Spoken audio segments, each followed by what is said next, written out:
O couro da cadeira do advogado parecia frio contra a minha pele, mas não tão frio quanto as palavras que cortavam o silêncio da sala de conferências.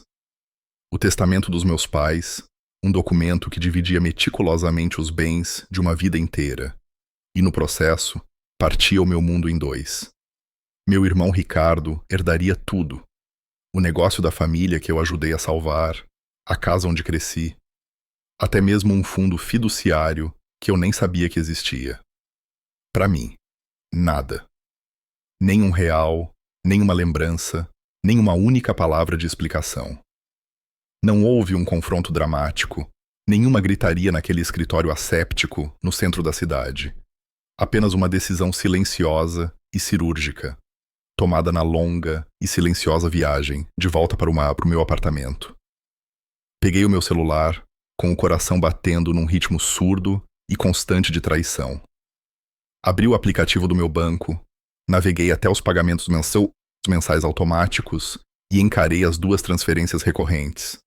Uma para os meus pais, para a prestação da casa, e a outra para o Ricardo, para o aluguel dele. Uma década da minha vida, do meu sacrifício, do meu apoio. Reduzida a algumas linhas numa tela. Meu polegar pairou sobre o botão vermelho brilhante. Cancelar. Toquei uma vez, depois outra, e assim, o suporte financeiro que eu havia fornecido à minha família por anos foi cortado. Seguiu-se um mês de silêncio. Esperei por um pedido de desculpas, uma explicação, qualquer coisa. Em vez disso, numa terça-feira à tarde, meu celular vibrou com uma mensagem de texto da minha mãe. 3 palavras que me mostraram exatamente o que eu sempre fui para eles. O boleto venceu. Fiquei olhando para a tela, a raiva e a mágoa, finalmente, se cristalizando numa clareza fria e inabalável. Meus dedos se moveram por conta própria. Minha resposta foi ainda mais curta. Não é meu. Aquela única mensagem foi o fim de uma história e o começo de outra, a minha. Estou prestes a compartilhar algo que mantive guardado por muito tempo. Mas antes de fazer isso, adoraria saber que você está aqui comigo. Apenas diga "Oi" nos comentários ou me diga de onde você está assistindo. É sempre bom saber que não estou sozinho nisso. Meu nome é João Pereira, e esta é a história de como deixei de ser a rede de segurança da família e comecei a construir uma vida própria. Se você já se sentiu invisível, desvalorizado ou explorado, então esta jornada também é para você. Acompanhe e inscreva-se para que possamos encontrar nosso caminho juntos. Obrigado. E agora, deixe-me contar tudo. Para entender como chegamos àquele ponto, aquele escritório de advocacia, aquela mensagem de texto fria, você precisa entender a base sobre a qual tudo foi construído. Cresci numa família de classe média em São Paulo, onde as aparências significavam tudo. Meus pais, Clara e Roberto Pereira, eram donos de uma pequena rede de empórios gourmet que ia moderadamente bem. Eram empresários respeitados, sempre sorrindo em público, sempre exibindo sua família perfeita. Mas por trás das portas fechadas, as coisas eram muito diferentes, especialmente na forma como tratavam seus 2 filhos. Ricardo era 5 anos mais velho que eu e, desde as minhas primeiras lembranças, ele era o filho de ouro. Nada que ele fazia era errado. Quando ele tirava notas medianas, eles comemoravam como se ele tivesse ganhado um prêmio Nobel. Quando ele mostrava o menor interesse no negócio da família, meu pai brilhava de orgulho, já imaginando seu filho assumindo o legado. Minha mãe preparava suas refeições favoritas, passava suas roupas e dava desculpas por seu comportamento quando ele se comportava mal. Toda a minha infância consistiu em viver na sombra de Ricardo. Ainda consigo sentir a empolgação da 3ª série, praticamente explodindo enquanto eu corria para casa com meu primeiro boletim, só com notas máximas, para mostrar aos meus pais. Minha mãe olhou brevemente antes de dizer: "Que bom, João. Você viu que o Ricardo entrou para o time de futebol?" Esse era o padrão. Minhas conquistas eram notas de rodapé. As realizações mais básicas dele eram manchetes. Quando o Ricardo se formou no ensino médio, meus pais lhe deram um carro novo, um Ford Mustang vermelho brilhante que ele estava de olho há meses. Eu disse a mim mesmo que quando chegasse a minha vez, eu finalmente ganharia algo semelhante. 4 anos depois, quando me formei como um dos melhores da minha turma, recebi um cartão com um vale-presente de 50 ex para uma livraria. Quando perguntei sobre um carro, meu pai desdenhou. Não podemos nos dar a esse luxo, João. As mensalidades da faculdade já são caras o suficiente. Falando em faculdade, Ricardo recebeu apoio financeiro total deles. Eles pagaram sua matrícula, moradia, alimentação, livros didáticos e ainda lhe deram uma generosa mesada. Quando ele festejou mais do que estudou e quase foi reprovado no segundo ano, eles apenas contrataram tutores caros para arrastá-lo até o fim. Enquanto isso, comecei a trabalhar aos 16 anos, economizando cada centavo. Trabalhava nos fins de semana em um café, à noite na biblioteca, conciliando vários empregos enquanto mantinha minhas notas altas.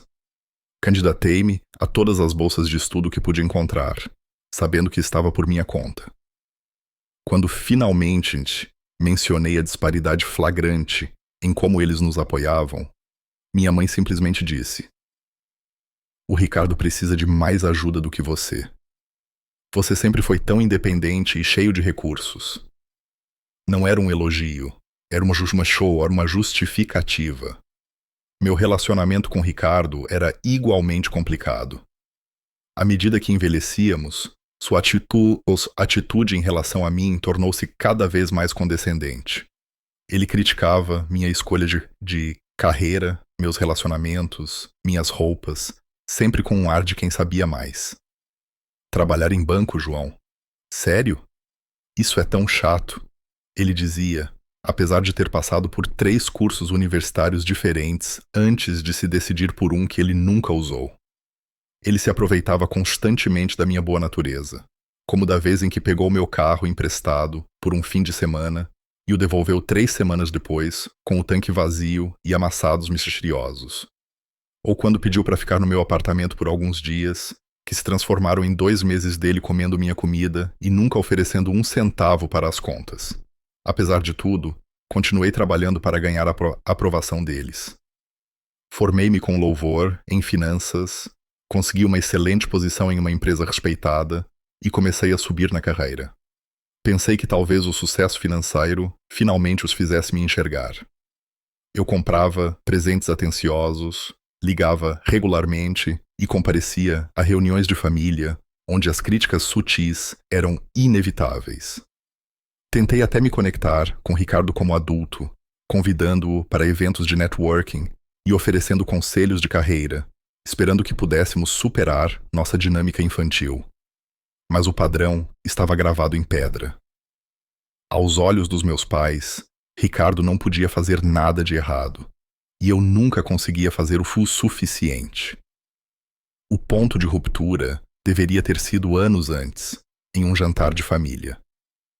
Eu tinha acabado de ser promovido a analista sênior e estava só animado para compartilhar minhas notícias.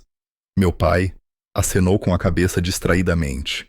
Depois se virou imediatamente para Ricardo para perguntar sobre seu mais recente hobby, fabricar cerveja artesanal em sua garagem. A conversa mudou instantaneamente para como Ricardo poderia transformar isso em um negócio, com meus pais oferecendo entusiasticamente o capital inicial que nunca haviam considerado para nenhum dos meus empreendimentos. Dirigindo para casa naquela noite, eu sabia que estava buscando uma aprovação que nunca receberia. No entanto, algo em mim não conseguia desistir. Eles ainda eram meus pais. Ele ainda era meu irmão. Famílias são complicadas, eu dizia a mim mesmo. Então, continuei tentando, continuei esperando que um dia eles me enxergassem. Eu não tinha ideia de que essa mesma dinâmica se estenderia até meus anos adultos, pavimentando o caminho diretamente para aquela revelação devastadora no escritório do advogado. Depois de me formar em finanças, rapidamente me estabeleci no setor financeiro, Começando como analista no grupo financeiro Apex, trabalhei incansavelmente para provar meu valor. Noites, fins de semana, feriados, o que fosse. Eu estava lá, fazendo as horas extras que me diferenciavam dos meus colegas. Minha dedicação valeu a pena quando fui promovido a analista sênior em 3 anos. Uma trajetória que normalmente levava 5 ou mais anos para outros alcançarem. Aos 29 anos, eu havia subido para gerente de portfólio, supervisionando milhões de reais em ativos de clientes. Minha reputação por estratégias de investimento astutas e relacionamentos excepcionais com clientes me rendeu bônus substanciais e o respeito de veteranos da indústria. Eu havia construído o tipo de carreira com que a maioria dos formandos em finanças sonha, e fiz isso inteiramente por meu próprio mérito. Enquanto minha vida profissional florescia, mantive laços estreitos com minha família, apesar do favoritismo contínuo. Quando uma grande crise econômica atingiu o país, o negócio dos meus pais sofreu significativamente. As pessoas cortaram itens de alimentação especiais, focando no essencial. Suas lojas, antes movimentadas com clientes dispostos a pagar preços premium por produtos gourmet, ficaram mais silenciosas. As vendas despencaram e eles lutaram para manter as 3 unidades abertas. Certa noite, recebi uma ligação aflita da minha mãe. João, detesto pedir isso, mas estamos com problemas para pagar a prestação da casa este mês. O movimento está tão fraco e tivemos que usar nossas economias para manter as lojas funcionando. Sem hesitar, transferi $5.000 para a conta deles. Não se preocupem em me pagar de volta agora, assegurei-lhes. Concentre-se em estabilizar o negócio primeiro. Essa transferência inicial marcou o início do que se tornaria um padrão de apoio financeiro meu para meus pais. Nos anos seguintes, contribuí regularmente para os pagamentos da hipoteca quando o negócio estava lento.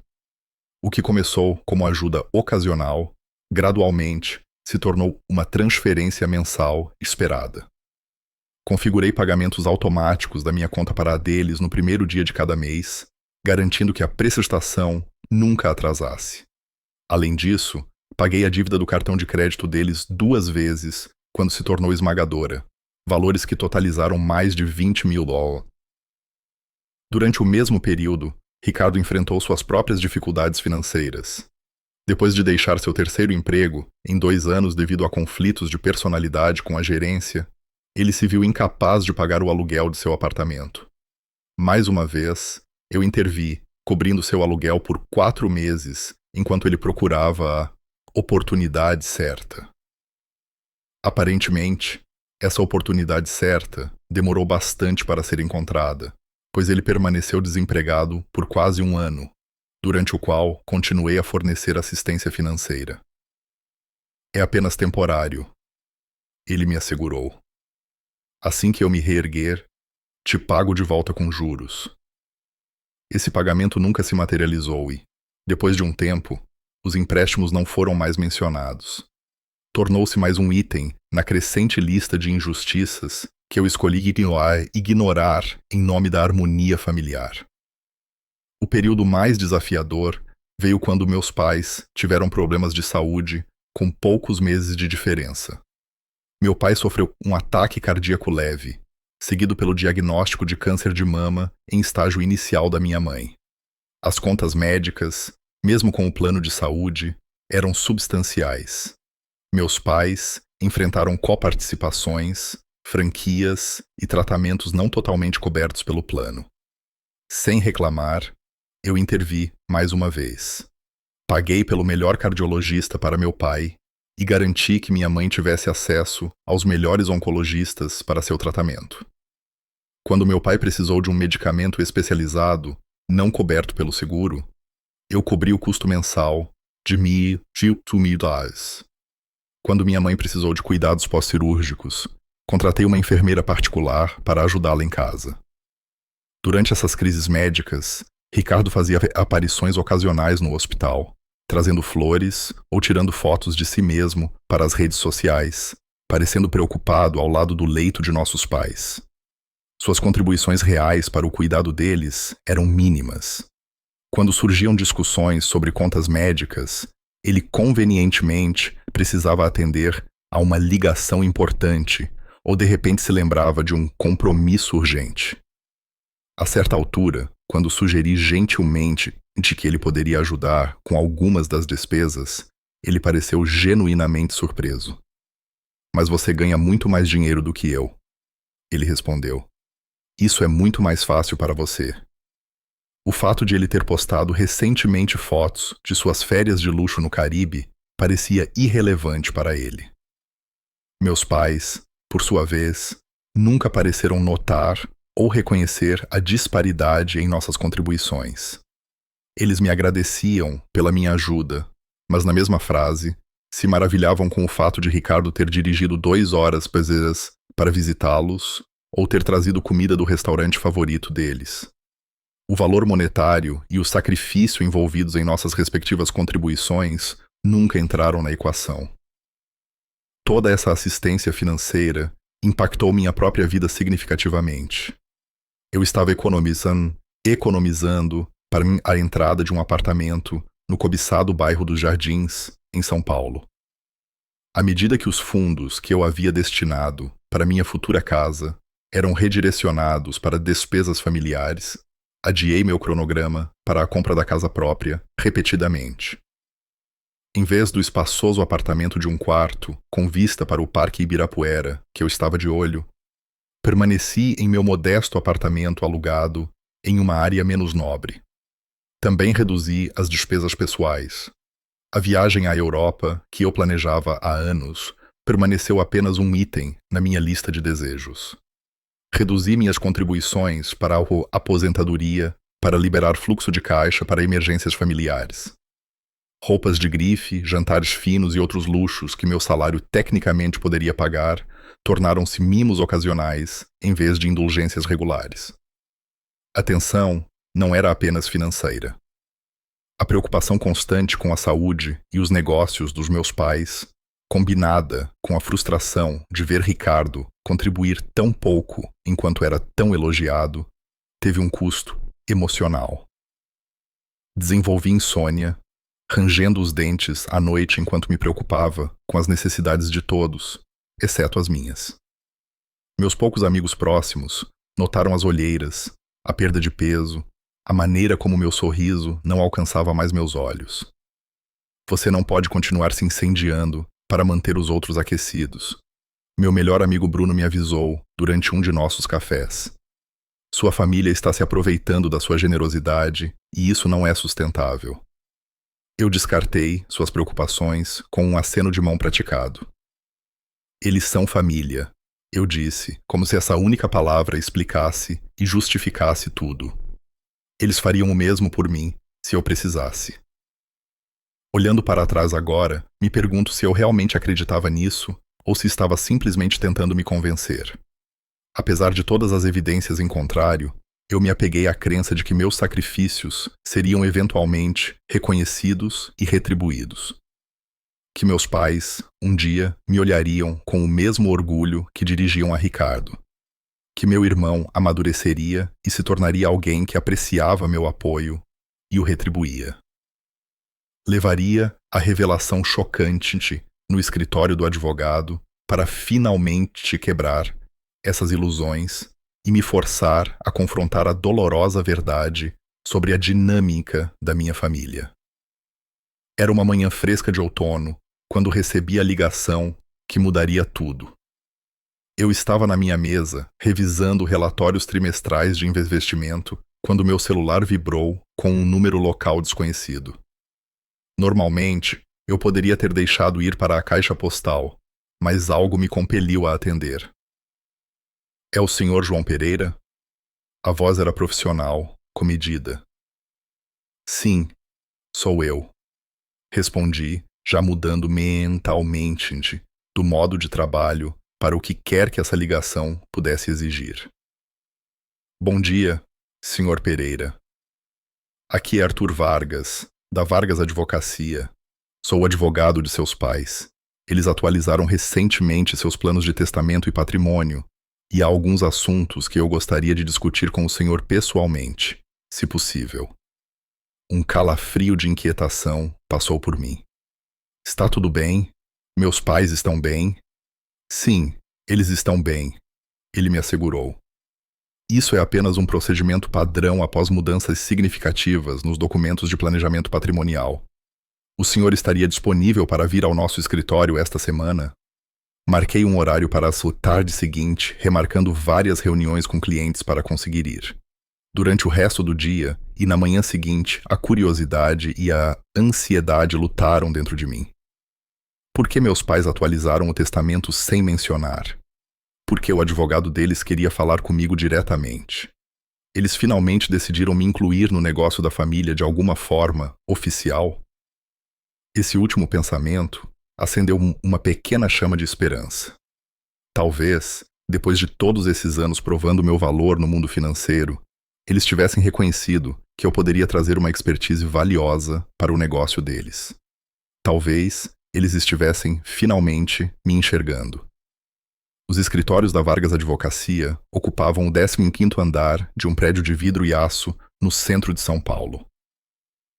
A área da recepção tinha assentos de couro, arte abstrata e arranjos de flores frescas que provavelmente custavam mais do que muitas pessoas gastavam em supermercado em uma semana.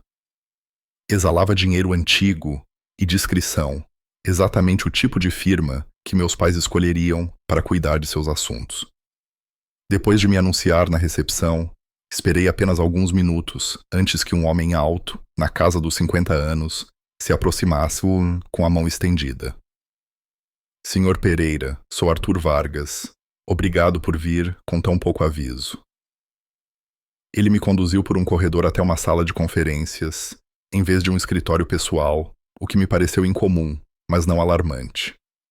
A sala tinha uma grande mesa, de mogno, cercada por 8 cadeiras, embora apenas 2 lugares estivessem arrumados com copos de água, blocos de anotações e canetas. O horizonte do centro da cidade servia como pano de fundo através das janelas, do chão ao teto. Por favor, sente-se, senhor. Vargas gesticulou para um dos lugares preparados. Enquanto me acomodava na cadeira, notei uma pasta grossa na mesa à sua frente. O nome dos meus pais estava visível na etiqueta. Depois de me oferecer água, que eu recusei, o Dr. Vargas limpou a garganta. Senhor Pereira, pedi que viesse aqui hoje porque seus pais fizeram recentemente mudanças substanciais em seus planos de patrimônio. Como advogado deles, senti que era importante que todas as partes entendessem os arranjos atuais. Algo em seu tom fez meu estômago se contrair. Que tipo de mudanças estamos falando? Ele abriu a pasta, removendo vários documentos antes de continuar. Seus pais decidiram deixar todo o seu patrimônio para seu irmão, Ricardo Pereira. Isso inclui a residência principal, todos os ativos comerciais relacionados a Delicatessen Pereira, suas contas de investimento e bens pessoais. As palavras me atingiram como golpes físicos, cada uma aterrissando com uma força impressionante. Fiquei sentado por um momento, incapaz de falar ou mesmo de pensar com clareza. Eu não entendo, finalmente consegui dizer. Deve haver algum engano. A expressão do Dr. Vargas continha algo que parecia desconfortavelmente com pena. Receio que não haja engano, Sr. Pereira. Os documentos são bastante claros e legalmente válidos. Seus pais estavam em sã consciência quando tomaram essas decisões. Mas por que eles fariam isso? Eles explicaram o raciocínio? Minha voz soava distante, como se pertencesse a outra pessoa. Ele se mexeu desconfortavelmente em sua cadeira. Eles indicaram que acreditam que Ricardo requer mais apoio financeiro do que o senhor. Eles mencionaram sua carreira de sucesso várias vezes e expressaram confiança em sua capacidade de se sustentar. A ironia era tão amarga que eu podia senti-la. Meu sucesso, que eu esperava que finalmente lhes rendesse aprovação, estava agora sendo usado como justificativa para me cortar completamente. Então, porque eu trabalhei duro e me tornei autossuficiente, estou sendo punido? As palavras saíram mais afiadas do que eu pretendia. Eu não caracterizaria isso como punição, respondeu o Dr. Vargas, diplomaticamente. O planejamento patrimonial é uma decisão pessoal, e os indivíduos têm o direito legal de distribuir seus bens como bem entendem. Mesmo quando essas decisões desconsideram completamente anos de apoio financeiro fornecido por um de seus filhos, retruquei, sentindo o calor subir em minhas bochechas. Ele olhou para suas anotações, claramente desconfortável. Entendo que isso deve ser difícil de ouvir. Gostaria de um momento? Eu balancei a cabeça, determinado a manter a compostura na frente daquele estranho. Não, estou bem. Há mais alguma coisa que eu precise saber? O Dr. Vargas hesitou antes de continuar. Há mais uma coisa. Seus pais nomearam Ricardo como seu procurador para cuidados de saúde e decisões financeiras, caso eles se tornem incapacitados. Outro golpe, outra exclusão. Não apenas fui considerado indigno de qualquer herança, mas eu nem teria voz em seus cuidados médicos ou decisões financeiras se eles se tornassem incapazes de gerenciar seus próprios assuntos. Entendo, eu disse, com a voz anormalmente calma. E Ricardo estava ciente dessas mudanças antes de hoje? Um lampejo de algo cruzou o rosto do advogado, confirmação suficiente antes mesmo de ele falar. Sim, ele foi consultado durante o processo. Então Ricardo sabia o tempo todo, provavelmente até incentivou, e ninguém pensou em me mencionar nada disso até que os documentos estivessem assinados e arquivados. Há mais alguma coisa, Dr. Vargas? Perguntei, pegando minha pasta e me preparando para levantar. Apenas isto, disse ele, deslizando um cartão de visita pela mesa. Se tiver alguma dúvida sobre os aspectos legais da situação, por favor, não hesite em me contatar. Peguei o cartão automaticamente, embora soubesse que nunca ligaria. Qual seria o sentido? As decisões haviam sido suadas os documentos assinados. Minha exclusão era completa e aparentemente irreversível. Enquanto descia no elevador para o saguão, senti-me estranhamente entorpecido. O choque inicial estava dando lugar a uma percepção fria e clara de que eu vinha me iludindo por anos. Todos os meus esforços, todo o meu apoio, todas as minhas tentativas desesperadas de ganhar a aprovação dos meus pais não resultaram em nada. No final, eu ainda era o filho menos valorizado, ainda indigno da menor consideração. Ao sair para a calçada movimentada, peguei meu celular e vi 3 chamadas perdidas de Ricardo. As notícias viajavam rápido, aparentemente. Eu as ignorei, deslizando o celular de volta no bolso enquanto começava a caminhada de volta para o meu escritório. Eu precisava de tempo para processar o que havia acontecido, para descobrir o que isso significava para meu relacionamento com minha família daqui para frente. Mas uma coisa estava se tornando cada vez mais clara a cada passo. Algo fundamental havia mudado dentro de mim naquele dia e não haveria como voltar a ser como era antes. Depois de deixar o escritório do advogado, vaguei pelas ruas de São Paulo por horas, mal percebendo para onde estava indo.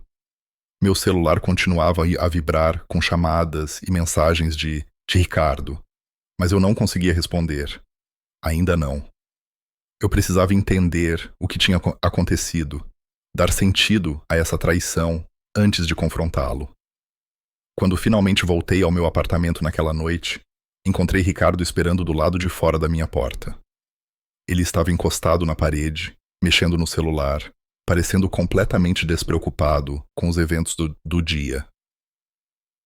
Aí está você, disse ele como se estivéssemos nos encontrando para um almoço casual. Tentei falar com você o dia todo. Há quanto tempo você sabe? Perguntei, ignorando qualquer cumprimento. Ricardo teve a decência de parecer um pouco desconfortável, mas isso passou rapidamente.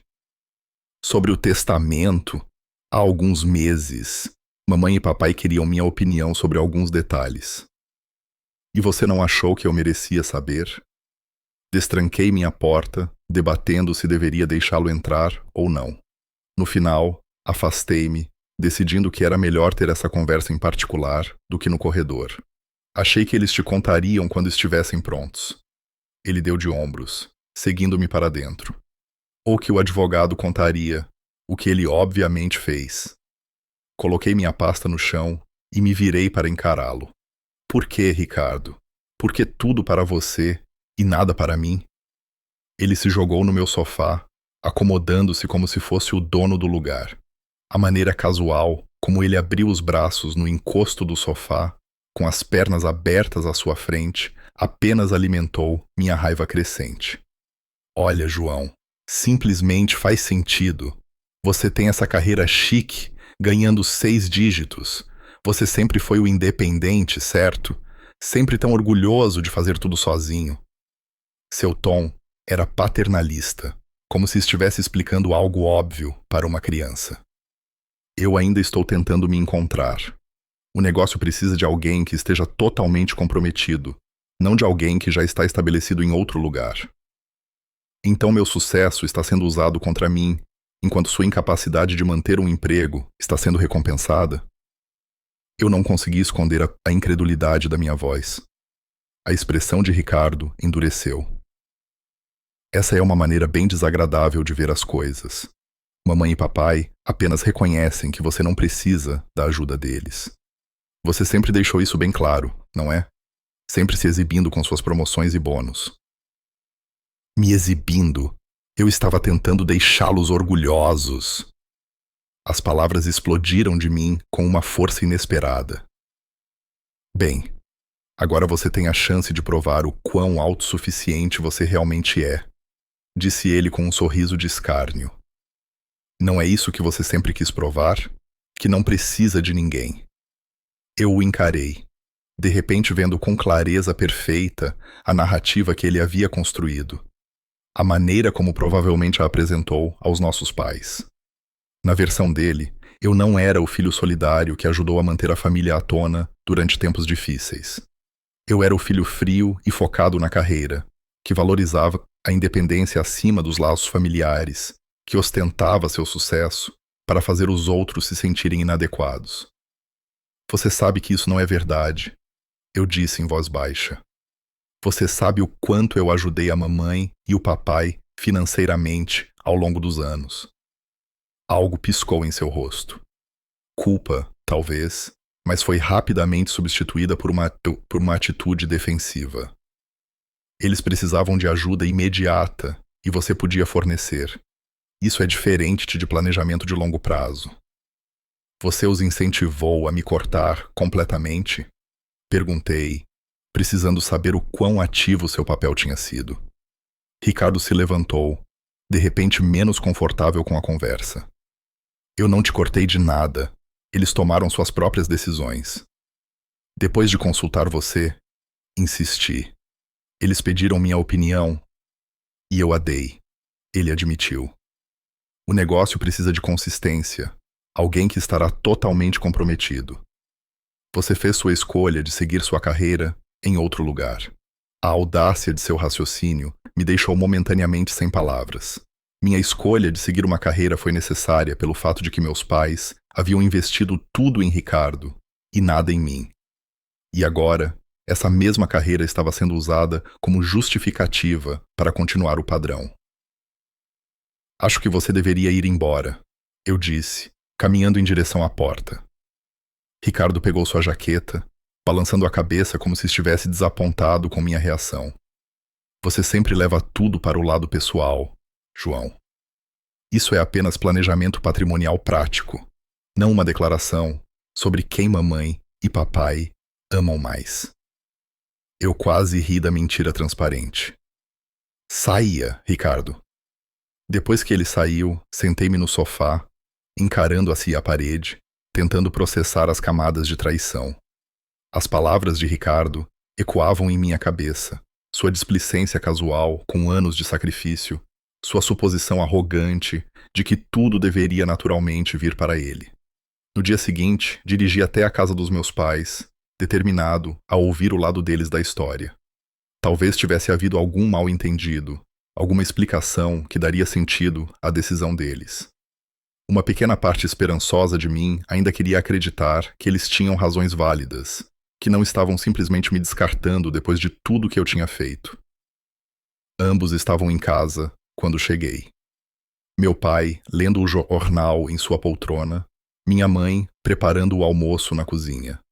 A casa confortável deles, com seu gramado bem cuidado e decoração de bom gosto, sempre representou estabilidade para mim.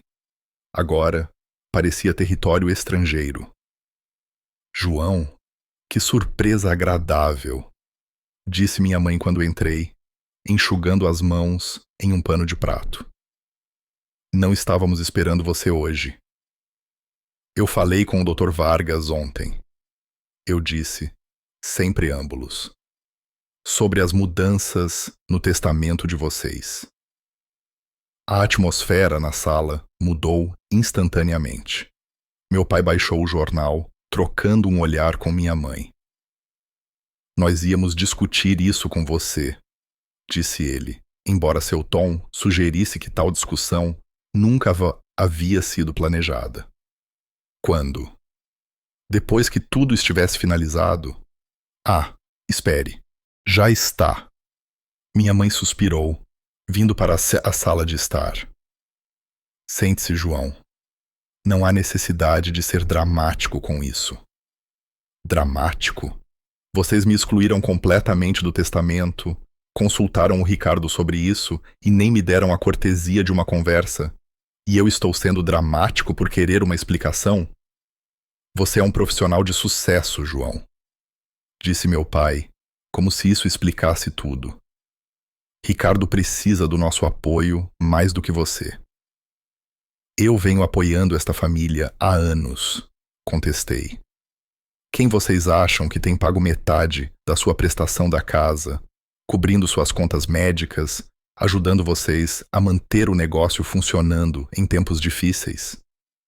Outra troca de olhares entre eles, esta mais difícil de interpretar. Agradecemos sua ajuda, é claro, disse minha mãe com cuidado. Mas isso foi uma assistência temporária durante períodos difíceis. Isso é sobre o futuro, a longo prazo, dos bens da família. Então, minhas contribuições não contam para nada? Eu estava tentando manter a calma, mas a injustiça de tudo aquilo fazia minha voz tremer. Estamos orgulhosos do que você conquistou, disse meu pai, embora seu tom carecesse de orgulho genuíno. Você construiu uma vida para si mesmo, uma carreira que lhe proporciona segurança financeira. Ricardo não teve as mesmas oportunidades ou vantagens. Vantagens? Eu quase engasguei com a palavra. Que vantagens eu tive que o Ricardo não teve? Ele ganhou um carro na formatura. Eu ganhei um vale-presente. Ele teve a faculdade totalmente financiada. Eu trabalhei em vários empregos. Ele teve inúmeras segundas chances e resgates financeiros, enquanto eu fui deixado para resolver as coisas por conta própria. A expressão da minha mãe endureceu um pouco. Você sempre foi tão independente, João. Sempre insistindo em fazer as coisas do seu jeito. Ricardo entende o valor do legado familiar. Ele quer continuar o que seu pai e eu construímos. O subtexto era claro. Ricardo, apesar de suas falhas, era leal à visão da família.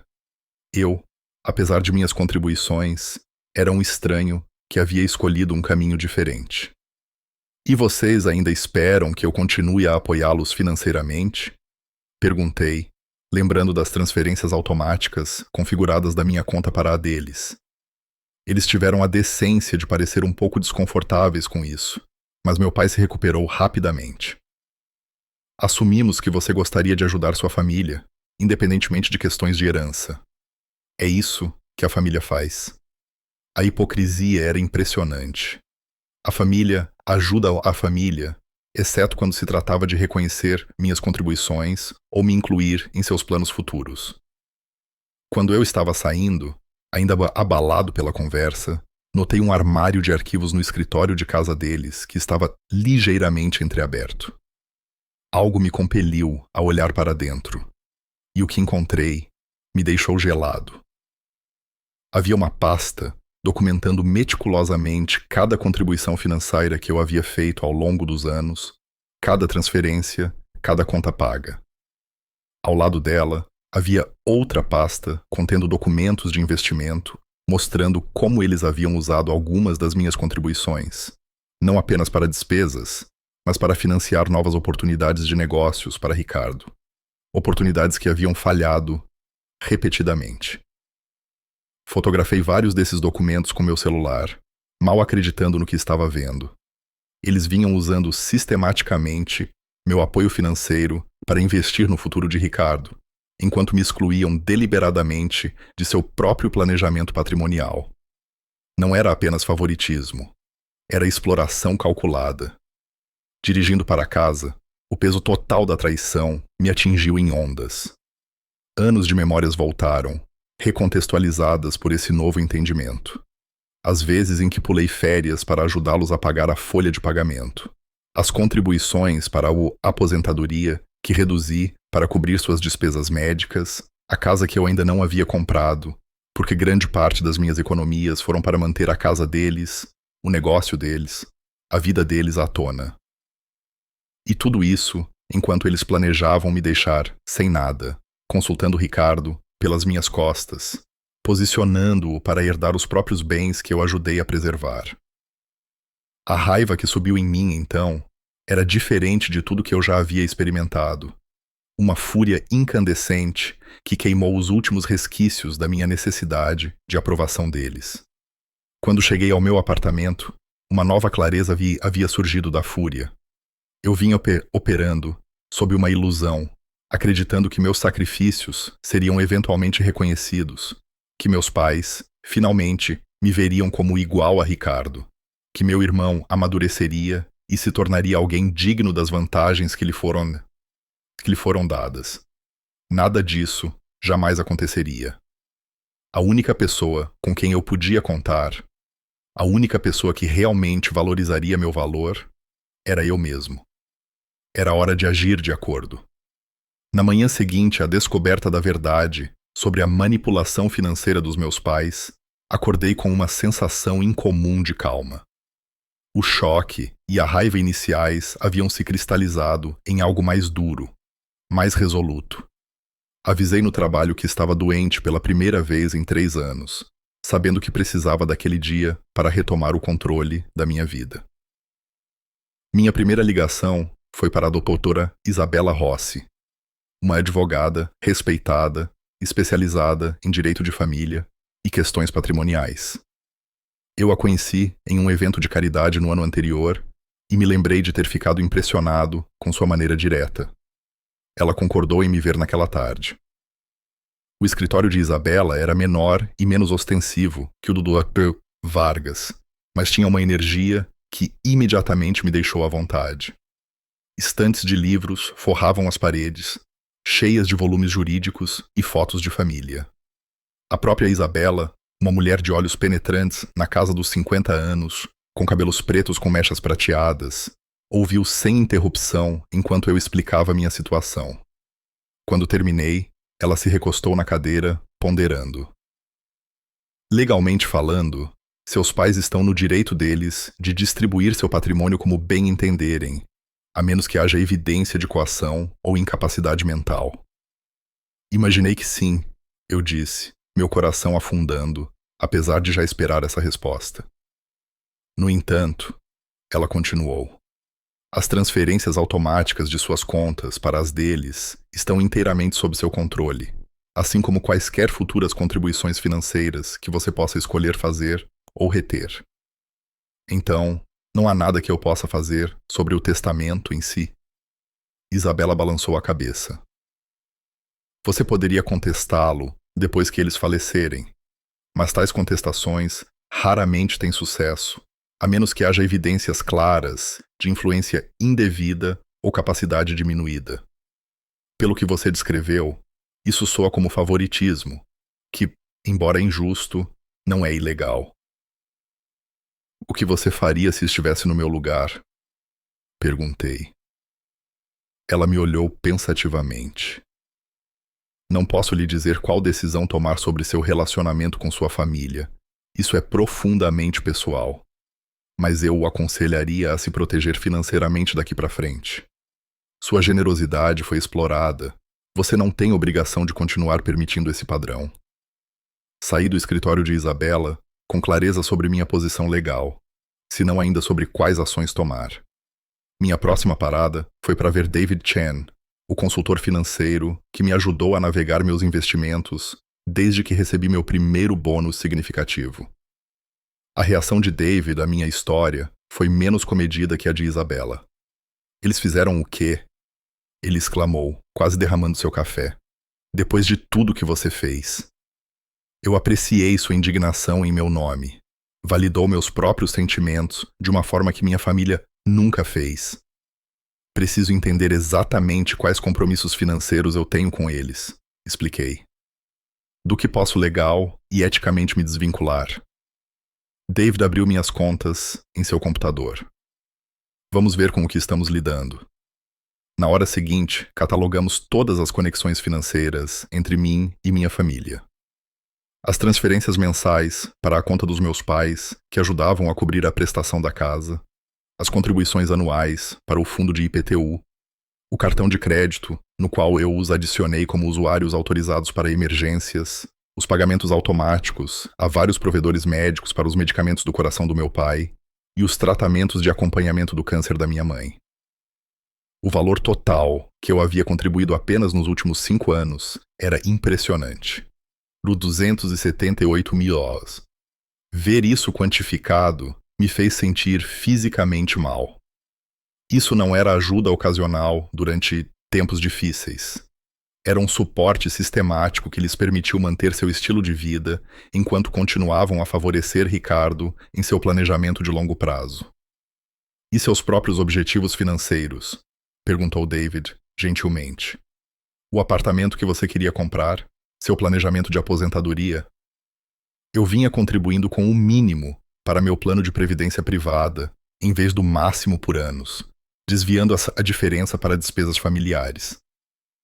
Meu fundo para a compra da casa mal havia crescido em 5 anos. A viagem internacional com que eu sonhava, desde a faculdade, permanecia apenas isso, um sonho. Eu coloquei tudo em espera, admiti. David assentiu, sua expressão séria. João, você tem sido um excelente planejador financeiro para todos, exceto para si mesmo. É hora de redirecionar essa expertise para onde ela pertence. Juntos, desenvolvemos um plano abrangente. Primeiro, eu cancelaria todas as transferências automáticas para as contas dos meus pais, com efeito imediato. Em seguida, eu os removeria como usuários autorizados do meu cartão de crédito. Então, eu redirecionaria esses fundos para maximizar minhas contribuições de aposentadoria e acelerar minhas economias para a compra da casa. Para as despesas médicas, que pareciam eticamente diferentes do outro suporte, elaboramos uma abordagem de transição. Eu continuaria os pagamentos por mais 3 meses, dando aos meus pais tempo para providenciar cobertura alternativa ou planos de pagamento. Eu os informaria desse cronograma por escrito, deixando a data final clara.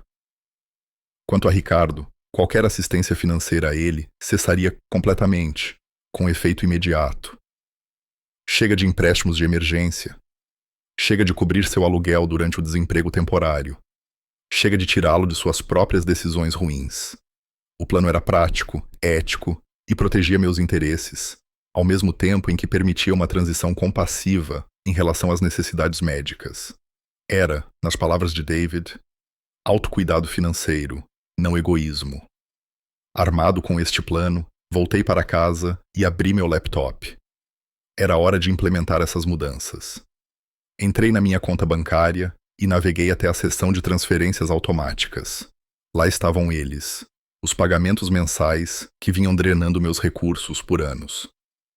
R$ 1.800 para a conta conjunta dos meus pais no primeiro dia de cada mês, R$ 400 para a conta da farmácia do meu pai no dia 15, R$ 250 para o oncologista da minha mãe no dia 20, R$ 500 para o proprietário do apartamento de Ricardo no dia 3, uma adição recente após sua última crise financeira. Eu encarei a tela, meu cursor pairando sobre o botão cancelar da primeira transferência. Uma vida inteira de condicionamento fez minha mão tremer ligeiramente. Fui ensinado que a família vinha em primeiro lugar, que cuidar dos meus pais e até do meu irmão era minha responsabilidade, especialmente porque eu estava indo tão bem. Cortar esses laços financeiros parecia violar algum código fundamental.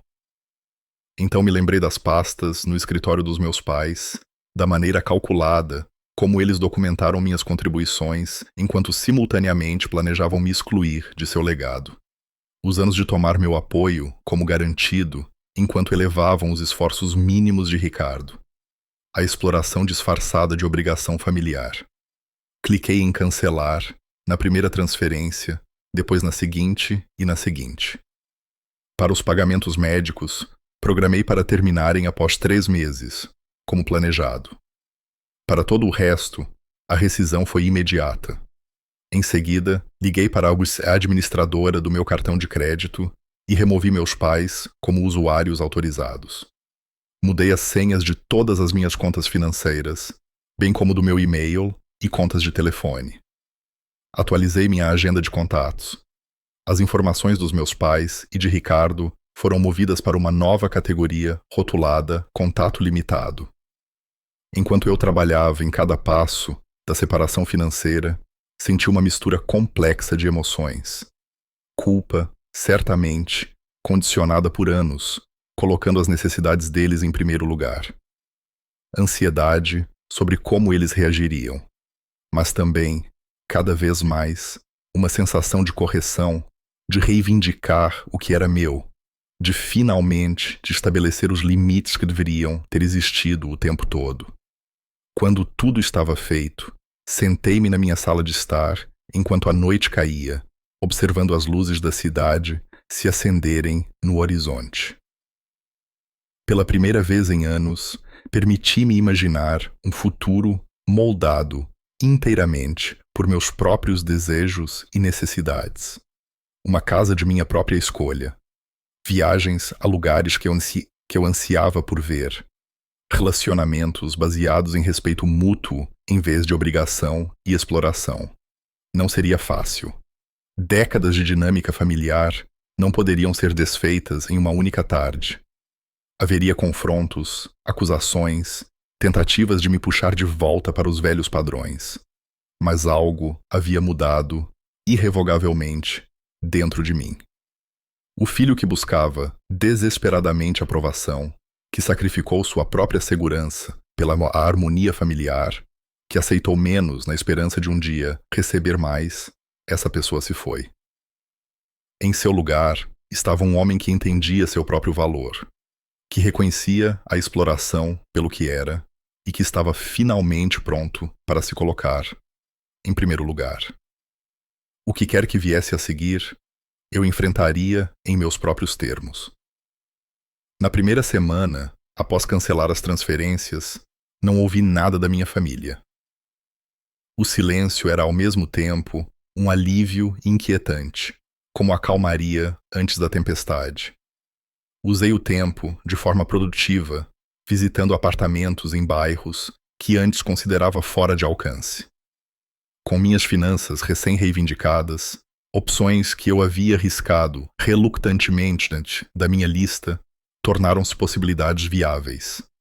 Apaixonei-me por uma unidade no 10º andar de um prédio industrial convertido.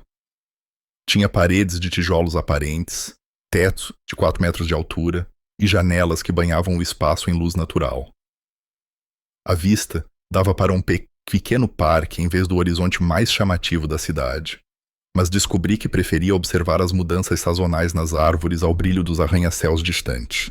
Parecia uma metáfora para a mudança em minhas próprias prioridades, das aparências para a substância. Depois que minha oferta foi aceita, mergulhei no planejamento do espaço, cores de pintura, arranjos de móveis, arte para as paredes. Criei planilhas detalhadas para despesas de mudança e orçamentos de decoração, aplicando minha expertise financeira à minha própria vida pela primeira vez. À noite, reconectei-me com amigos que havia negligenciado enquanto atendia às demandas familiares.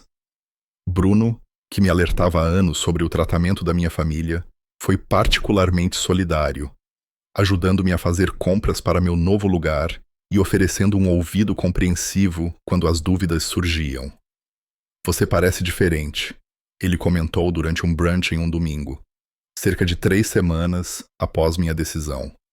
"Mais relaxado, de alguma forma, como se você tivesse largado uma mochila pesada que vinha carregando por anos." Percebi que ele estava certo.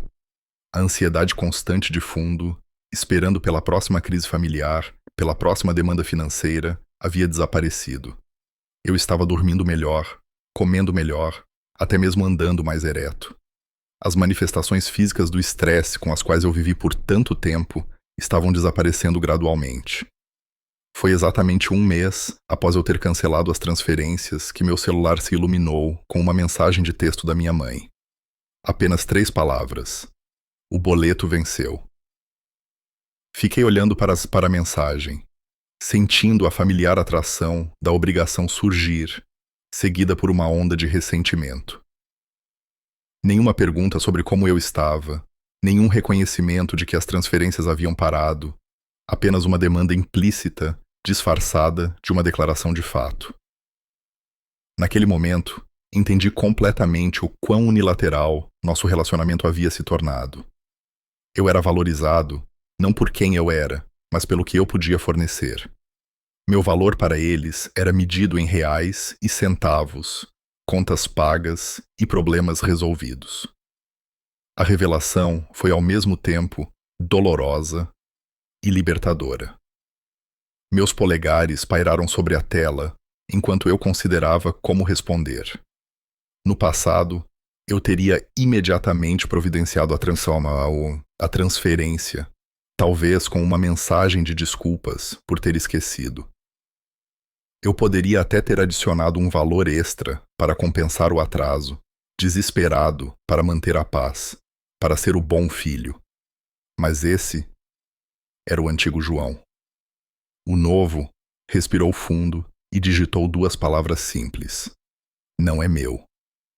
Depois de enviar a mensagem, desliguei o celular e fui dar uma longa caminhada pelo parque, perto da minha futura casa. O ar de outono estava fresco, folhas em tons vibrantes de vermelho e dourado caindo ao meu redor. Pela primeira vez na minha memória, senti-me verdadeiramente presente, não calculando mentalmente obrigações familiares ou me preocupando com a próxima crise, apenas vivenciando o momento plena e completamente. Quando voltei para casa e liguei o celular novamente, ele explodiu com notificações. 5 chamadas perdidas da minha mãe, 3 do meu pai, 7 mensagens de texto de urgência e acusação crescentes. Uma mensagem de voz de Ricardo que começava com: "Que diabos você pensa que está fazendo?" antes de eu apagá-la sem ouvir o resto. Considerei não responder nada, mas decidi que uma comunicação clara era melhor do que a evitação. Enviei uma única mensagem para meus pais: "Ligarei amanhã às 19h para discutir as mudanças em nosso relacionamento financeiro." Na noite seguinte, exatamente às 19h, eu liguei. Minha mãe atendeu no primeiro toque, sua voz tensa com raiva, mal controlada. "O que está acontecendo, João?" O pagamento da prestação foi devolvido. O banco nos ligou. Foi humilhante. Nenhum cumprimento, nenhuma preocupação sobre por que eu poderia ter parado as transferências. Apenas foco imediato no impacto para eles. Eu fiz algumas mudanças nos meus compromissos financeiros. Eu disse, mantendo minha voz firme: não vou mais contribuir para as despesas da casa. O que você quer dizer com mudanças? A voz do meu pai interrompeu, indicando que eu estava no viva voz. Estávamos contando com esse dinheiro. Sim, vocês estavam contando com o dinheiro do filho que vocês excluíram completamente do testamento. Respondi, surpreso com minha própria calma. O filho que aparentemente não merece nenhuma consideração no planejamento patrimonial de vocês, apesar de anos de apoio financeiro. Seguiu-se um breve silêncio. Então, o tom defensivo da minha mãe. Isso não tem nada a ver com isso. O testamento é sobre o futuro. Isso é sobre nossas necessidades atuais. Tem tudo a ver com isso, contestei. Eu venho sustentando esta família há anos, enquanto vocês planejavam deixar tudo para o Ricardo. Recentemente, descobri que vocês até usaram minhas contribuições financeiras para investir em oportunidades para ele. Isso acaba agora. Somos seus pais, disse meu pai, como se esse fato por si só lhes desse direito a apoio ilimitado. Você não pode simplesmente nos cortar. Não estou cortando vocês por despeito, expliquei, embora parte de mim se perguntasse se eles mereciam até mesmo essa explicação. Estou estabelecendo limites apropriados. Continuei os pagamentos médicos por mais 3 meses, para dar a vocês tempo para fazer arranjos alternativos. Depois disso, vocês precisarão gerenciar suas finanças de forma independente, assim como esperavam que eu fizesse desde os 16 anos. Isso é por causa de dinheiro? Minha mãe perguntou, incrédula. Você é realmente tão materialista, João, depois de tudo o que fizemos por você? A pergunta era tão divorciada da realidade que quase ri. Isso não é sobre dinheiro, mãe. É sobre respeito. É sobre reconhecimento. É sobre ser tratado como um membro igual desta família, em vez de um caixa eletrônico conveniente. Ricardo precisa da nossa ajuda mais do que você. Interveio meu pai, recorrendo ao refrão familiar. E eu precisei da ajuda de vocês quando era mais jovem, respondi. Precisei quando estava trabalhando em 3 empregos para pagar a faculdade. Precisei quando comia macarrão instantâneo em todas as refeições para economizar para os livros. Precisei quando não podia pagar um carro para ir às entrevistas. Mas vocês decidiram que eu poderia me virar sozinho naquela época. Agora vocês podem fazer o mesmo. A conversa se deteriorou a partir daí. Meus pais alternaram entre raiva, chantagem emocional, acusações de egoísmo e, finalmente, ameaças. Se é assim que você vai ser, não espere ser bem-vindo nesta casa mais, declarou meu pai. E não venha chorando para nós quando precisar de algo no futuro, acrescentou minha mãe. Eu havia antecipado essa reação, me preparei para ela, mas ainda assim doeu. Não porque eu temesse perder o apoio deles, que sempre foi condicional e limitado, mas porque confirmava o quão transacional o amor deles por mim sempre fora. Eu entendo, disse eu simplesmente. Espero que um dia possamos construir um relacionamento mais saudável. Até lá, preciso me concentrar no meu próprio bem-estar. Depois de encerrar a ligação, fiquei em silêncio por um longo tempo, processando a finalidade do que acabara de ocorrer. A ruptura não foi apenas financeira, foi emocional, psicológica, talvez até permanente. Eu havia cruzado uma linha que não podia ser descruzada. Desafiei uma dinâmica familiar que havia sido estabelecida décadas atrás. No dia seguinte, Ricardo apareceu no meu escritório, causando uma cena na área da recepção até que eu concordei em falar com ele. Seu rosto estava vermelho de raiva enquanto ele me seguia para uma pequena sala de conferências. O que diabos você está tentando provar? Ele exigiu sem preâmbulos. Mamãe e papai estão arrasados. O banco está ameaçando executar a hipoteca se eles perderem outro pagamento. Isso parece um problema para vocês três resolverem juntos, respondi, mantendo minha compostura, apesar de sua agressão. Assim como os problemas que eu tive que resolver sozinho todos esses anos. Isso é diferente. Eles estão mais velhos agora. Eles precisam de apoio. E eles têm outro filho, apontei. Um que vai herdar tudo o que eles possuem. Talvez esse filho devesse se manifestar. A expressão de Ricardo mudou para desconforto, brevemente, substituindo a raiva. Você sabe que minha situação não é estável agora. Não posso me dar ao luxo de ajudá-los como você pode. Então talvez você devesse reconsiderar, aceitar uma herança que vem com responsabilidades financeiras significativas, sugeri. Se você não está preparado para ajudar a manter os bens deles agora, como vai administrá-los depois que eles se forem? Ele não tinha resposta para isso, apenas mais acusações e chantagem emocional, ecoando as táticas de nossos pais. Quando ele percebeu que eu não seria influenciado, recorreu a ameaças, assim como eles haviam feito. Você vai se arrepender disso, João. Quando você tiver afastado a única família que tem, quando estiver sozinho com seu dinheiro e sua carreira chique, vai desejar ter feito escolhas diferentes. Eu olhei para meu irmão. Realmente olhei para ele, talvez pela primeira vez. A fachada bonita e confiante que havia encantado nossos pais, por todos esses anos agora parecia frágil, escondendo uma profunda insegurança. Ele havia recebido todas as vantagens, todas as preferências, todo o benefício da dúvida. E ainda assim, ele estava diante de mim, com raiva, porque o irmão que ele ajudou a excluir não estava mais disposto a subsidiar seu tratamento preferencial. Eu posso estar sozinho, Ricardo, mas pelo menos estarei de pé com meus próprios pés, não vivendo dos sacrifícios dos outros, enquanto finjo ser autossuficiente. Depois que ele saiu, recebi uma enxurrada de mensagens e ligações de parentes e amigos da família, todos claramente te tendo ouvido uma versão unilateral dos eventos. Fui pintado como o filho sem coração que abandonou seus pais idosos, o homem de carreira frio que valorizava o dinheiro acima da família. Algumas mensagens eram suplicantes, pedindo que eu reconsiderasse em nome da harmonia familiar. Outras eram acusatórias, expressando decepção com a pessoa que eu havia me tornado. Respondi a cada uma com a mesma mensagem cuidadosamente elaborada. Obrigado pela sua preocupação. Este é um assunto particular entre mim e minha família imediata.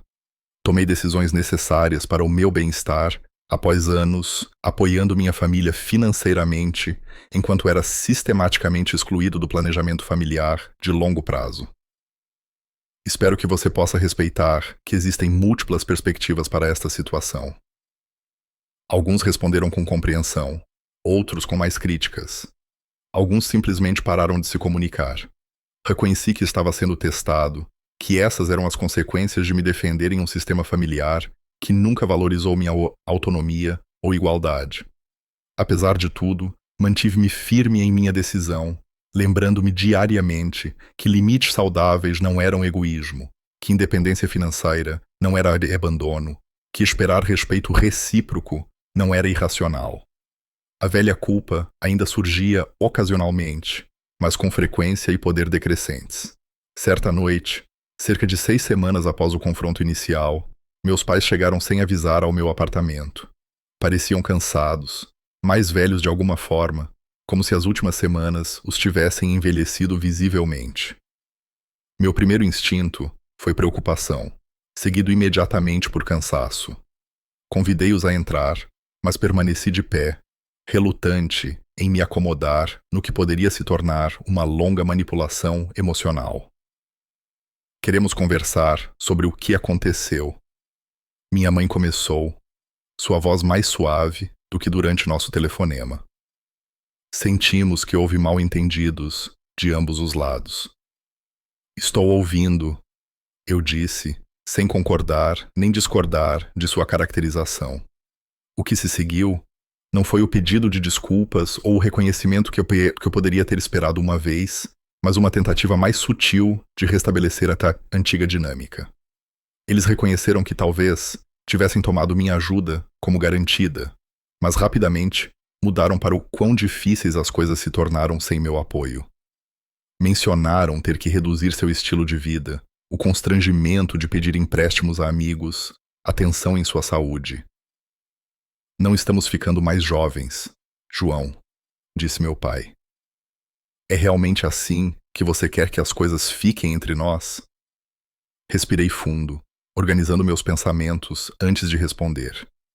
Este era o momento em que o antigo João teria cedido, teria concordado em retomar o apoio em troca de promessas vagas de apreço que nunca se materializariam. Mas essa versão de mim se foi. Eu quero um relacionamento com vocês baseado em respeito e amor mútuos, não em transações financeiras. Eu disse com cuidado. Quero ser valorizado por quem eu sou, não pelo que posso fornecer. Quero a mesma consideração e apoio que vocês sempre deram ao Ricardo. Nós valorizamos você, protestou minha mãe. Sempre tivemos orgulho da sua independência. Independência não deveria significar exclusão, contestei. E orgulho não deveria ser condicional ao que eu posso fazer por vocês. Conversamos por mais 1 hora, circulando os mesmos pontos, sem uma resolução real. Eles não podiam ou não queriam reconhecer a desigualdade fundamental na forma como trataram seus filhos.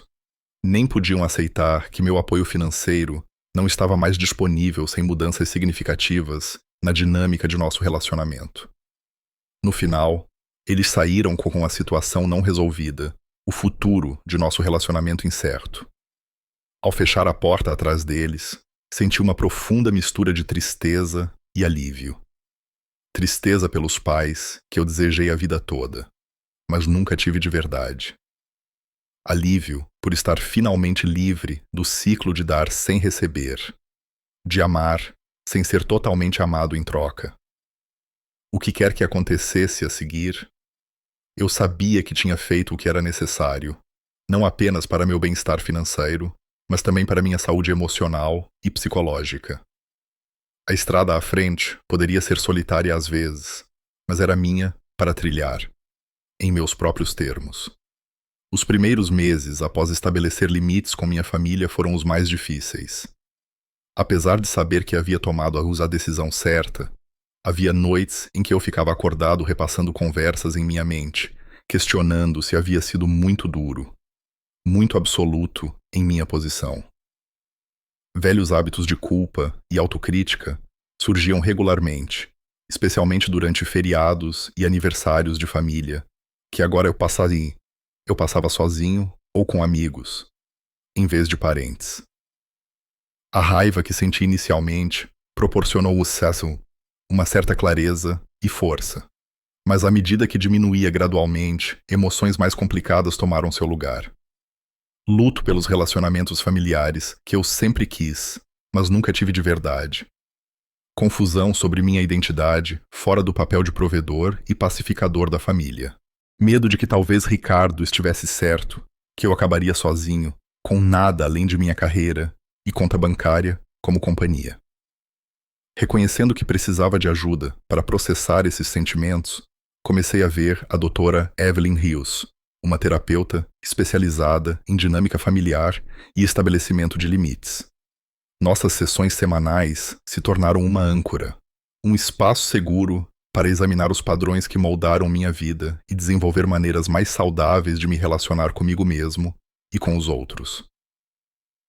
O que você está vivenciando é uma forma de luto, explicou a doutora Rios durante uma sessão particularmente difícil. Você está de luto pela perda da família que pensava ter ou esperava poder ter. Essa é uma perda legítima, mesmo que os relacionamentos não estivessem lhe servindo bem. Ela me ajudou a entender que minha família operava como um sistema com papéis rígidos atribuídos a cada membro. Ricardo era o filho de ouro, perpetuamente necessitado, perpetuamente perdoado. Eu era o responsável, o provedor, o amortecedor emocional. Nossos pais eram os árbitros, mantendo essa dinâmica através de tratamento diferenciado, disfarçado de resposta às nossas diferentes necessidades. Sistemas resistem à mudança, ela me disse. Quando você saiu do seu papel designado ao retirar o apoio financeiro e exigir consideração igual, todo o sistema foi ameaçado. A pressão que você está sentindo para retornar aos velhos padrões é o sistema tentando restabelecer o equilíbrio. Entender a mecânica da dinâmica familiar ajudou intelectualmente, mas o trabalho emocional foi mais difícil. Tive que desaprender a crença de que meu valor estava ligado ao que eu podia fazer pelos outros. Tive que reconhecer que o impulso constante e, para ganhar aprovação, através de conquistas e sacrifícios, era uma resposta ao amor condicional, não uma expressão saudável de cuidado. O mais desafiador de tudo, tive que confrontar a possibilidade de que meus pais pudessem nunca mudar. Nunca oferecer o reconhecimento e o tratamento igualitário que passei a vida inteira buscando. A aceitação dessa realidade, Dra. Rios me assegurou, não era desistir. Era me libertar para construir uma vida baseada nas verdades atuais, em vez da esperança perpétua de mudança. À medida que a turbulência emocional inicial começou a se acalmar, voltei meu foco para a reconstrução de outros aspectos da minha vida. Meu novo apartamento se tornou um projeto de autoexpressão. Cada escolha de cor e peça de mobiliário selecionada puramente para meu próprio prazer, em vez de impressionar os outros ou atender a expectativas externas. Enchi o espaço com livros que sempre quis ler, arte que falava comigo pessoalmente e plantas que tornavam o ar mais fresco e vivo. Profissionalmente, encontrei um novo entusiasmo pelo meu trabalho, uma vez que ele não servia mais como um canal financeiro para minha família. Assumi projetos desafiadores que havia evitado anteriormente devido a restrições de tempo, mentorei colegas mais jovens e até comecei a considerar oportunidades de avanço que teriam sido impossíveis enquanto conciliava crises familiares. 6 meses depois de me mudar para meu novo lugar, tirei minhas primeiras férias de verdade em anos, uma viagem de 2 semanas para a Itália, com a qual sonhava desde a faculdade.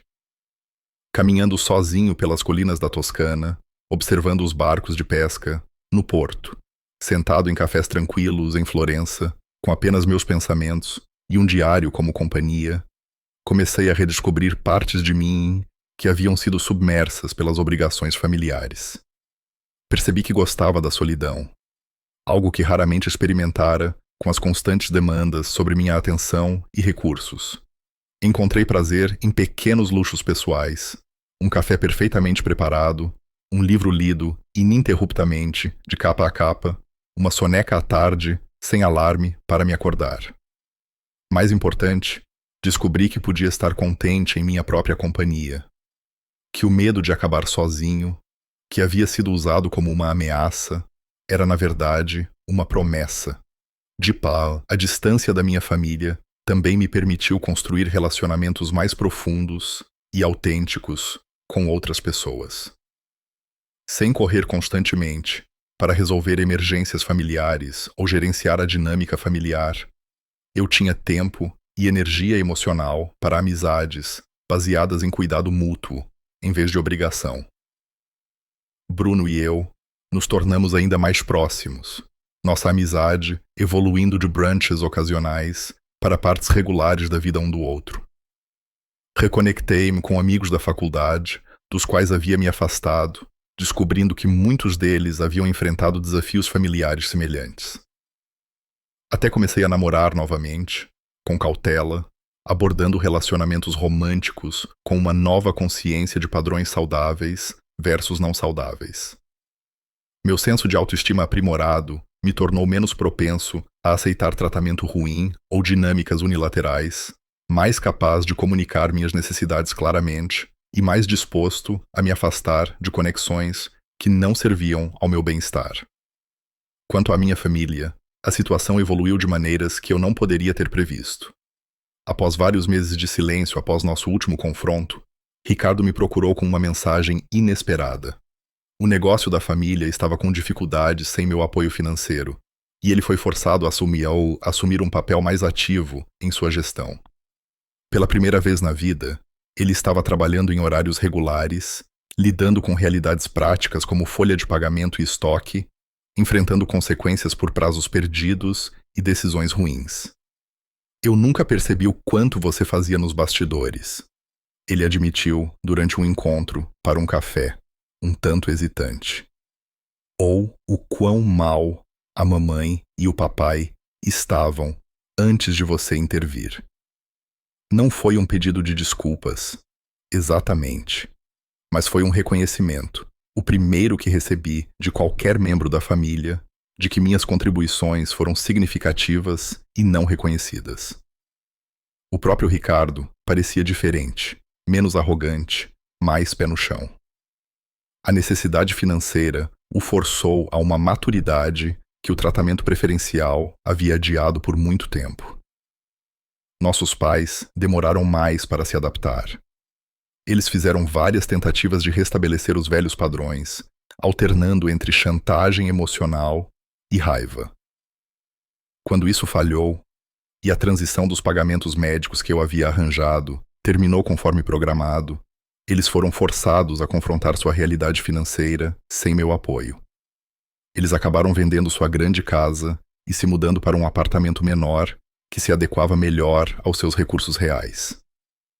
Mantive limites claros e consistentes durante essas mudanças, oferecendo apoio emocional quando parecia genuíno, mas me recusando a ser arrastado de volta para o emaranhado financeiro. Foi um equilíbrio difícil, exigindo vigilância constante contra velhos padrões de culpa e responsabilidade. A orientação da Dr.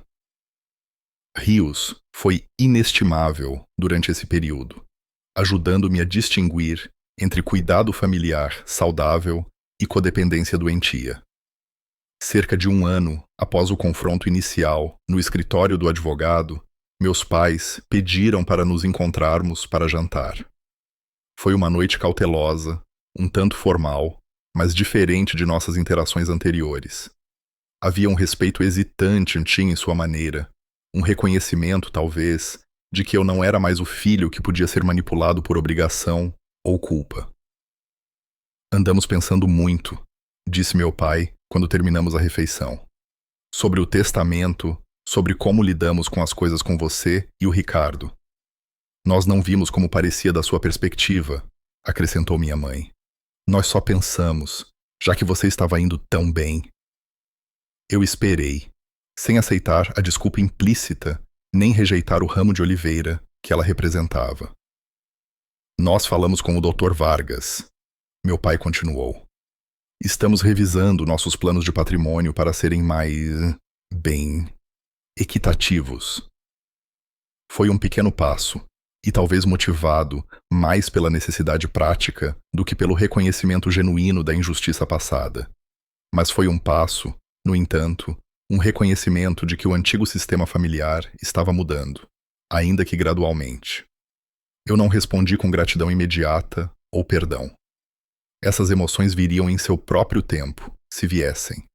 Em vez disso, simplesmente assenti e disse: parece uma decisão sensata. Ao refletir sobre a jornada do último ano, percebi que a mudança mais profunda não foi no tratamento da minha família em relação a mim, mas no meu tratamento em relação a mim mesmo. Aprendi que a verdadeira autoestima não pode ser construída com base em validação externa. Que limites saudáveis não são egoístas, mas necessários. Que o amor que vem com condições não é realmente amor. A dor daquele dia no escritório do advogado, o choque de descobrir o quão pouco eu era valorizado por aqueles que apoiei por tanto tempo, se transformou em algo inesperado. Liberdade. Liberdade do ciclo interminável de dar para ganhar uma aprovação que nunca veio. Liberdade para construir relacionamentos baseados em respeito mútuo em vez de obrigação. liberdade para priorizar meu próprio bem-estar sem culpa constante. Talvez a lição mais importante que aprendi é que, às vezes, a família de que precisamos não é aquela em que nascemos, mas aquela que criamos através de conexões escolhidas e laços autênticos. Os amigos que me apoiaram durante essa transição difícil, os colegas que respeitaram meus limites, os novos relacionamentos que formei com base em cuidado mútuo, genuíno. Estes se tornaram meu verdadeiro sistema de apoio, minha família escolhida. Não sei o que o futuro reserva para meu relacionamento com meus pais e irmão. Há momentos de conexão agora, frágeis, mas reais, ao lado da mágoa persistente de traições passadas. Estamos encontrando nosso caminho para algo novo. Nem a dinâmica exploradora de antes, nem o completo afastamento que poderia ter sido. O que eu sei é que nunca mais medirei meu valor pela disposição dos outros em reconhecê-lo. Nunca mais sacrificarei meu bem-estar para ganhar um amor que deveria ser dado livremente. E nunca mais confundirei apoio financeiro com cuidado genuíno, ou silêncio com paz. Às vezes, a mensagem de texto que você precisa enviar na vida é simplesmente "não é meu". Seja para uma prestação de paz essa casa, ou para os fardos emocionais que outros tentam colocar em seus ombros. Ao reivindicar seu direito de determinar o que realmente lhe pertence e o que não, você não encontra egoísmo, mas individualidade, não isolamento, mas conexão autêntica. Não perda, mas o espaço para finalmente se tornar plenamente você mesmo. É estranha a matemática da família. Somos ensinados que o amor é infinito, que a obrigação é absoluta e que os laços de sangue são inquebráveis. Por anos, operei sob essas suposições, tratando meu próprio bem-estar como uma variável que sempre poderia ser sacrificada em prol da equação. Derramei meu tempo, meu dinheiro e minha energia emocionante em um sistema que me via não como um filho, mas como um recurso. Não como uma pessoa, mas como uma rede de segurança. O couro frio daquela cadeira de advogado não era apenas um móvel. Era a manifestação física do meu papel na família. Funcional, dado como certo e, no final, deixado vazio. O testamento foi apenas a declaração formal, final, de uma verdade que eu vivi minha vida inteira. No balanço do coração da minha família, meu irmão era o ativo e eu era o custo operacional. Minha história, no final, não é apenas sobre um testamento ou uma prestação. É sobre os contratos silenciosos que assinamos em nossos relacionamentos, os acordos não ditos que fazemos para ser o responsável, o forte, aquele que aguenta. Aceitamos esses papéis, muitas vezes na infância, porque desejamos tanto a aprovação que estamos dispostos a trocar nossas próprias necessidades pelas menores migalhas de validação. Acreditamos que se apenas dermos um pouco mais, trabalharmos um pouco mais, nos sacrificarmos um pouco mais, eventualmente conquistaremos o amor e o respeito que deveriam ter sido dados livremente. Nós nos tornamos excelentes planejadores financeiros para todos, exceto para nós mesmos, arquitetos magistrais da felicidade dos outros, enquanto nossas próprias fundações desmoronam. A verdade, uma verdade que levei 34 anos e um documento legal brutal para entender, é que o amor não é uma transação. Não é algo a ser ganho através de depósitos intermináveis em uma conta da qual você nunca tem permissão para sacar. Um relacionamento onde você está constantemente se incendiando para manter os outros aquecidos não é família. É incêndio criminoso. A parte mais difícil desta jornada não foi cancelar as transferências. Foi lutar contra a imensa e esmagadora culpa que se seguiu. A sociedade tem uma narrativa poderosa sobre o dever familiar. E sair dessa narrativa parece uma profunda traição. Vozes, tanto internas quanto externas, o chamarão de egoísta, ingrato, frio. Elas usarão o vocabulário do amor para exigir a mecânica da exploração. E nesses momentos, você se depara com a decisão mais importante da sua vida. Você continuará a honrar um contrato tóxico e unilateral ou, finalmente, escolherá honrar a si mesmo? Para mim, digitar "não é meu" não foi um ato de vingança. Foi um ato de libertação. Foi o momento em que declarei que minha paz de espírito, minha segurança financeira e meu futuro eram de fato meus. Eles não eram recursos comunitários para minha família drenar conforme sua conveniência. Estabelecer um limite não é construir um muro para manter o amor fora. É construir uma cerca para manter o autorrespeito dentro. O que aprendi é que o oposto do amor não é o ódio. Às vezes, é a indiferença. É a crueldade casual de tomar o sacrifício de alguém como garantido. Meus pais e meu irmão podem não ter me desejado mal ativamente, mas sua aceitação passiva de minhas contribuições enquanto me excluíam ativamente de seu legado foi uma traição muito mais profunda do que qualquer ato aberto de malícia. Eles operavam de um lugar de conforto, um conforto que eu subsidiava. Minha decisão os forçou a sair desse conforto e a confrontar a realidade, uma realidade da qual eles protegeram meu irmão a vida inteira. As mudanças subsequentes em seu comportamento, a revisão do testamento, talvez nasceram mais da necessidade do que de uma verdadeira mudança de coração. E isso também é uma lição dolorosa, mas necessária. Você não pode controlar como os outros reagem aos seus limites. Você só pode controlar seu compromisso em mantê-los. O perdão, descobri, não é sobre esquecer o que eles fizeram. É sobre aceitar que eles são quem são e amá-los de uma distância que o mantém seguro. Este espaço que estamos construindo aqui, esta comunidade, é para histórias como estas. É um testemunho do fato de que você não está sozinho em suas lutas. Os detalhes podem ser diferentes. Pode não ser um testamento, mas um comentário desdenhoso. Pode não ser uma hipoteca, mas uma dívida emocional que se espera que você pague infinitamente. Mas o sentimento é o mesmo. A dor silenciosa de ser invisível. Sei que para cada pessoa que conta sua história, há 1000 outras que a estão vivendo em silêncio, convencidas de que são as egoístas, as difíceis, as que estão erradas em pedir mais. Minha história é a minha prova para você de que você não está. Você não está errado por querer que seu amor seja retribuído.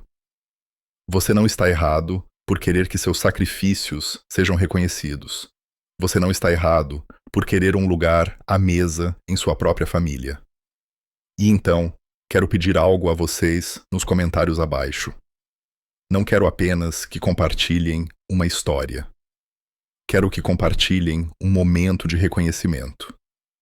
Um momento em que você percebeu seu próprio valor, fora do que podia fazer pelos outros. Um momento em que você se escolheu, mesmo que da maneira mais pequena. Vamos preencher este espaço não apenas com nossa dor, mas com nosso poder. Vamos criar um coro de vozes que diz: eu sou digno demais. Se esta história, a minha história, ressoou com as partes silenciosas da sua, então espero que você se inscreva e se junte à nossa conversa.